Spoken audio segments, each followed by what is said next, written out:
All right, 6.2, rational numbers as exponents. Remember, rational means fractions.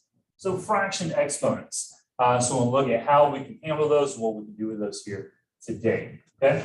Now we do have some definitions. Really, all of our definitions are going to fall underneath the law of exponent, or laws. Fix that there. Laws of exponents. Okay.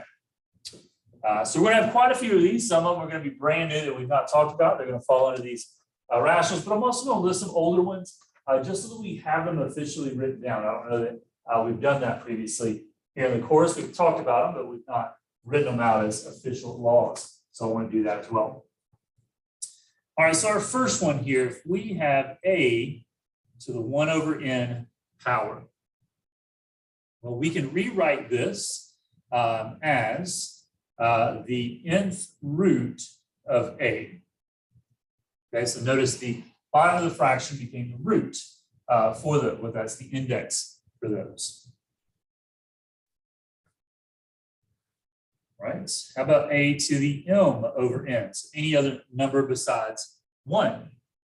Well, our bottom number still becomes the root, but our top number is the power, which still fits here. We don't write powers of 1 on that, okay? Now, because we do have some parts of these things, we can write this another way. We can write the nth root of a all to the power of n. And I do like to do it that way a lot of times, because that means I'm doing the root first, which means it gets smaller. Then I do the power and go back big. So it makes my life a little easier if I can do that. But when we're writing them out, either way is correct. Let's see here. A to the negative m over n. Well, this is just reminding us that a negative power means that we can move this to the bottom of our fraction to get a positive m over n. Then we could do any of the other pieces with that. So we can apply multiple rules there within those. Okay. So those are kind of our new core ones that deal with the rationals. Let's go back and talk about some other rules as well. So we should know that a to the m times a to the n, if we have the same base, we can add those exponents. If we are dividing, then we subtract the exponents, top minus bottom.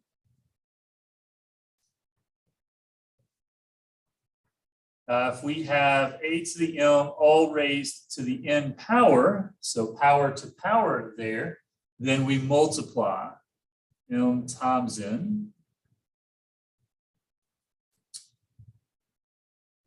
And then if we have multiplication, a times b raised to a power, then we can multiply that in, a to the n, b to the n. Only if it's multiplication or division. So a over b to the n power gives me a to the n over b to the n. Okay, so those are all of our rules that we're looking at this point.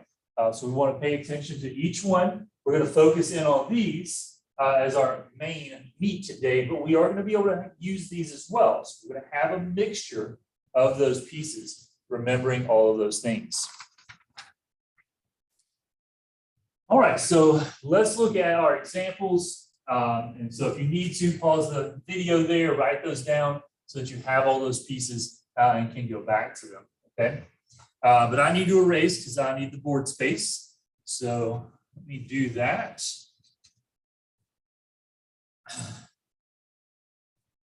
So I'm gonna go ahead and erase all of that, clear up my board, and let's look at all of our examples here.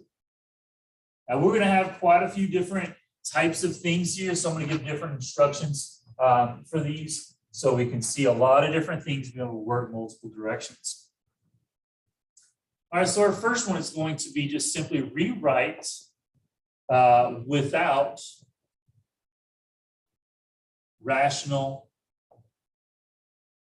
exponents. Okay, and simplify if we can. Okay, So number one, if we have y to the 1 over 7, y to the 1 over 7.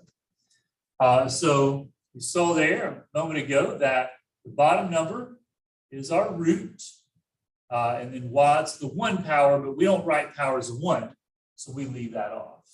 Okay, so we have the 7th root of y when we rewrite that.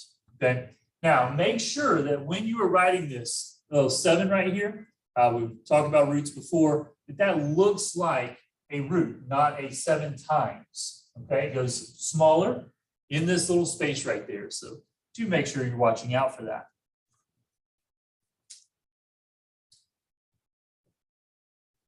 X to the 2/3.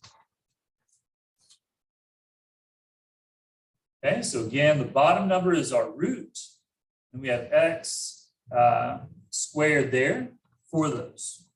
All right, that is an acceptable answer for that. Or we could write it as the 3rd root of x squared. That is also an acceptable answer. So if you're typing it in, you can pick either one. If it's a multiple choice problem, you need to look for both and see. They'll have one or the other. So make sure you're paying attention to those details.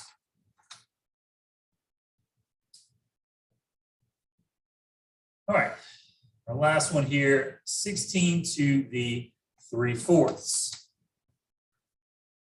Now, because I'm dealing with just a number, I'm hoping that this thing reduces. And so I am going to go ahead and do the second one here. So I'm going to do the 4th root of 16 all to the 3rd power. Well, if we go look, we see the 4th root of 16. That is actually 2. Sorry, I'm thinking of the final answer. 2. 4th root of 16 is 2.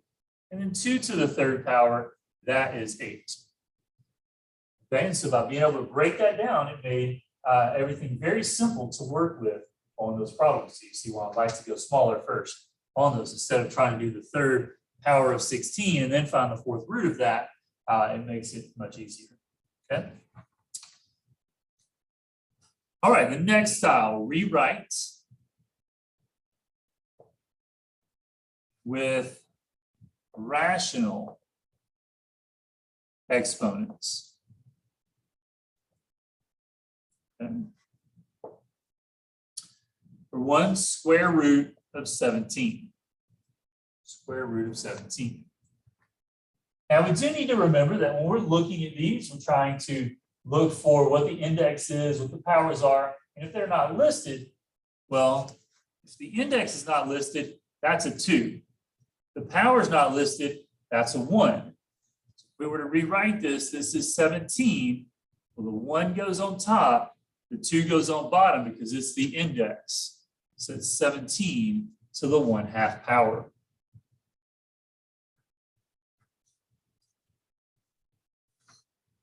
Okay. 3rd root of 18. So again, if you need to, write that power of 1 there, and we're going to get 18 to the 1/3 power.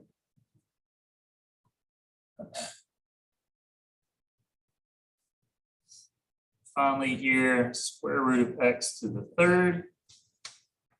Again, if you need to, put that 2 there, and we're going to get x to the 3/2 for that one.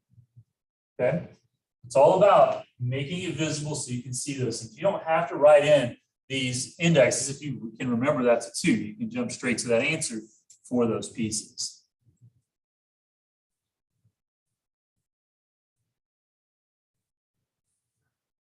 Right.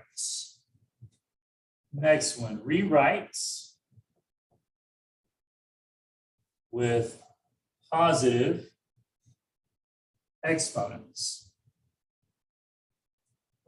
And as well simplify. Anytime that we can simplify, we want to do that for these. Okay. All right. So number 1, we have 27 to the negative 1/3. Okay. All right, so a negative power tells me that I can rewrite this as 1 over 27 to the 1/3. Now I can also rewrite that one as 1 over the 3rd root of 27. Okay, now the reason why I want to do that is I know the 3rd root of 27. We've done those before, we did cubes. And so that gives me 1 over 3. So I was able to simplify that one completely out. Now, if I couldn't take that root and get a whole number, then I would leave it back here as this piece with a positive power on those. So we want to look for, can we do it or can we not, so that we know where to stop. Right, x to the negative 1/2. Right, so here we do 1 over x to the positive 1/2. Well, that's just an x, so we cannot simplify that. And so that is our results. 3x to the negative 1/4. All right, so this one's a tricky one, okay? Typically, we want to move the 3x to the bottom, but we've got to remember that everything is separate here when we do multiplication, and the power is only on what it's touching. In this case, it is only touching the x. And so since it's only touching the x is the only thing that moves to the bottom here. The 3 stays on top. So that 3 is going to stay on top, and the x to the 1/4, which is positive now, moves to the bottom. And we can't do anything with that one because we can't take the 4th root of x. And so that's our answer. So always remember, it's what it's touching when you're doing these pieces.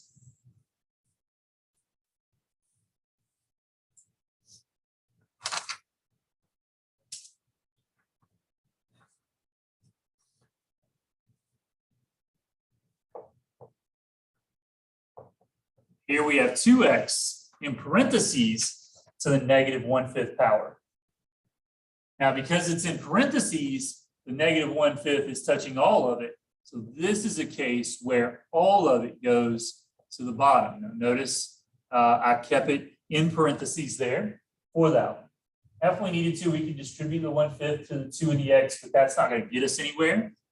So we're going to leave that right there.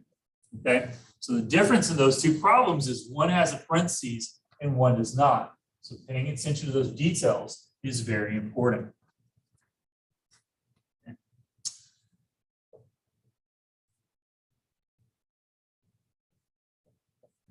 All right, and then here we have 7x over the 3rd root of z. Well, there's no negative powers to worry about at this point, but we do have a root. We want it as exponents. So 7x to z to the 1/3. All those powers are still positive. We can't simplify. So that is our results for those. Okay? So don't overthink that problem. We have a tendency to try to make things move around. It has to follow our rules for those pieces.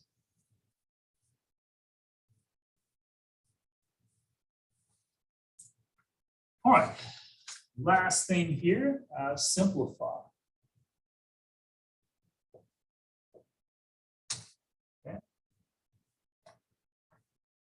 My marker's not want to cooperate. There we go. Number 1, we have 6, 3 over 8, all raised to the 2 over 7 power. All right, so now we know that we have power to power, so that means that we can multiply. So 3 over 8 times 2 over 7. That 8 did not come out very well there. So we multiply and reduce. With that, multiple ways of doing that there. So if we do all that math, I'm going to reduce the 2 is going to go to a 1, 4, 8 is going to go to 4. And so that means we're going to get 6 to the 3 over 28 power with that. And we're going to leave it in that power form. Now make sure you read your instructions in Pearson. If they want it as positive exponents, I'm done. If they want it in radical form, I need to change that over so that it's the 3rd root of 6 to the, or the 28th root of 6 to the 3rd, sorry, 28th root of 6 to the 3rd. So we can do all of those things. We just have to read our instructions to see what do they want for those. A lot of times they just want positive powers or exponents. So I'm going to leave it in that form. X to the 2/3 times x to the 5/4. All right, well, the bases are the same, so we can add those exponents. So that gives me x to the 2/3 plus 5/4. Well, we get a common denominator there and work through it. So our common denominator is going to be 12. So that's going to give me 8 and 15. 8 plus 15 should be 23/12. Okay, now if you need help with those fractions, that's where you need to get a hold of me or your whoever's helping you out there to work through those. We should be able to do that at this point. 3a to the 2/3 times b to the 5/8, all to the 4th power. Okay. Now, a and b we cannot put together, so those things stay. We can distribute this 4 to both of these, remembering that's 4/1 when we multiply. Okay, so I'm just going to do all that multiplication. We should know how to do that. I don't need to rewrite it every time. So 4/1 times 2/3 is a to the 8/3, and then b here 4/1 times 5/8. Well, the 4 and 8 reduce. And so we should get 5/2 as our answer.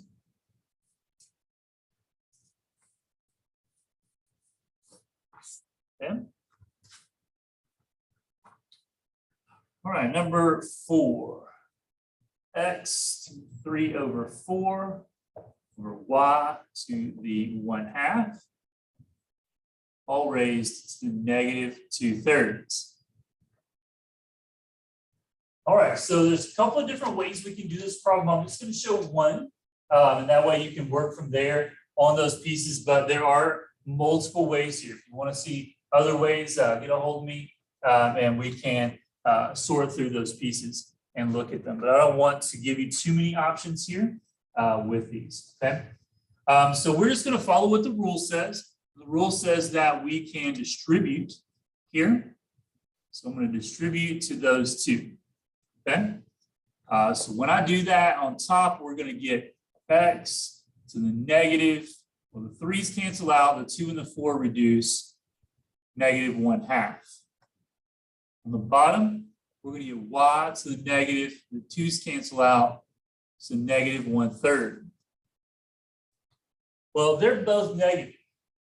When this happens, we haven't talked about a negative being on the bottom. If we would go through all the crazy math, essentially what happens, if the negative's on top, it moves to the bottom to make it positive. If it's on the bottom, it moves to the top to make it positive. So we're just going to use that rule.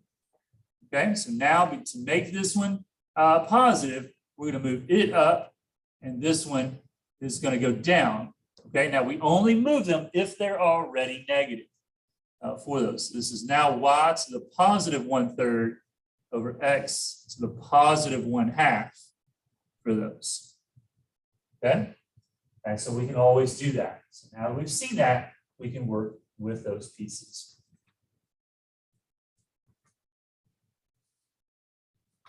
All right, number 5, the 3rd root of x to the 15. So we're going to change this over. We're going to make this here x to the 15/3 using our rule to be able to change that to an exponent. Well, we know what 15 divided by 3 is. That's x to the 5th. Okay.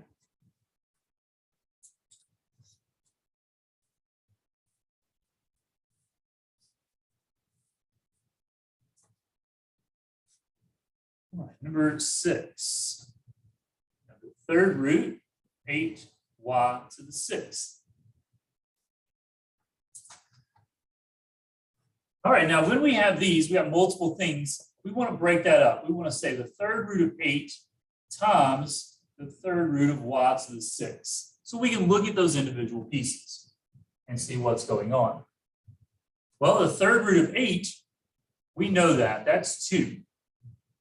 Here, that's going to be y to the 6 over 3. So that is going to be 2y squared. Right? Now, from here on out, I'm not going to do all of that rewriting. I'm not going to do this step here. We can skip. Because we know that this is going to be 3 goes into 6 2 times. So we're going to use that knowledge to our advantage. Okay? So let's see that here in the next problem. So the 5th root of 32, c to the 10th, d to the 15th. Now I am going to take the time to rewrite this. 5th root of 32 times the 5th root of c to the 10th times the 5th root of d to the 15th. Now the 5th root of 32, that is 2 as well. Now for my c, 5 goes into 10 twice. So my power is 2 with none left over. 5 goes into 15 3 times with none left over. And so there's my answer. Now that none left over, I'll address in a future section. So we'll come back to that. What if something is left over? But for here today, you're not going to have any of those. So don't worry about those pieces. Okay. All right. So you want to get in and be practicing these rules. We're going to be looking at these throughout the rest of the semester, or at least the rest of this unit. So you want to be able to manipulate and work with these rules as best you can.